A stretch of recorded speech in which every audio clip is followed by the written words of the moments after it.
வணக்கம். சக்கரைக்குட்டி மாம்பழம் விதைக்காக எடுத்துகிட்டு வந்ததை எல்லாம் கசக்கி எடுத்து போட்டிருக்கு. ரொம்ப கசகசன்னு ஆகிடுதுங்க. பாருங்கள், இது கலர் எப்படி இருக்குதுன்னு செம்மையாக இருக்குது. இந்த கலர் வந்து ஆரஞ்சு கலரில் இருக்குது. சாரை புழிஞ்சிட்டு ஒரு நாள் காயை போட்டு எடுத்து போட வேண்டியது தான். காய் வந்து இந்த சைஸில் தான் இருக்குங்க.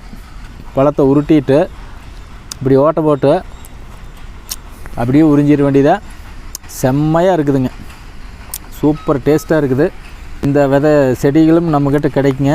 நல்லா கொத்து கொத்தாக காய்க்கக்கூடிய ரகம். நல்லா கொத்து கொத்தாக சலங்கையாக காய்க்கு. விதைக்காக எடுத்துகிட்டு வந்தது இதுங்க.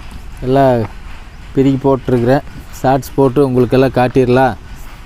இப்படி ஒரு மாம்பழம் இருக்கிறத நிறைய பேர்த்துக்கு தெரியாதில்லைங்க. இருக்கிறதுலையே அதிக சுவையான மாம்பழம் இதுதான்.